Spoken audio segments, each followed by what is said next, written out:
Hello friends, welcome back to my channel. ഇന്ന് നമ്മൾ block 2 start ചെയ്യുകയാണ്. ഇതിൽ നോവലും ചെറുകഥയുമാണ് പറഞ്ഞേക്കുന്നത്. നോവൽ എന്താണെന്നും ചെറുകഥ എന്താണെന്നും ആദ്യത്തെ യൂണിറ്റിൽ തന്നെ പറയുന്നുണ്ട്.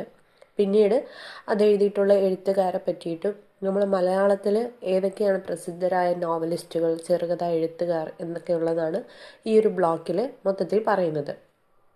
അപ്പോൾ നമുക്ക് ആദ്യം തന്നെ നോവലിൻ്റെ കാര്യമാണ് ആദ്യത്തെ യൂണിറ്റുകളിലൊക്കെ പറയുന്നത്. പിന്നെ ചെറുകഥ എന്ന് പറയുന്ന ഒരു ചെറിയ യൂണിറ്റാക്കി തന്നെ തന്നിട്ടുണ്ട്. അപ്പോൾ ആദ്യം നമുക്ക് ഈ ഒരു ഫസ്റ്റ് യൂണിറ്റിനെ കുറിച്ച് പറയാം. മലയാള നോവലിൻ്റെ ആദ്യകാല നോവലുകൾ, അതാണ് ആദ്യത്തെ യൂണിറ്റ്.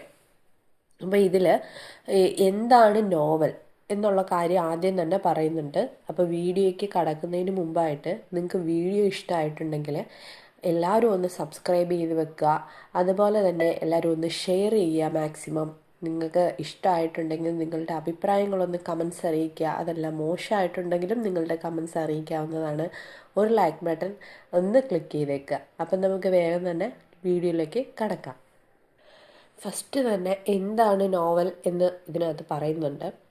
നോവൽ എന്ന വാക്ക് നൊവെല്ല എന്ന ഇറ്റാലിയൻ വാക്കിൽ നിന്ന് നോവസ് എന്ന ലത്തീൻ വാക്കിൽ നിന്നുമാണ് ഉണ്ടായത്.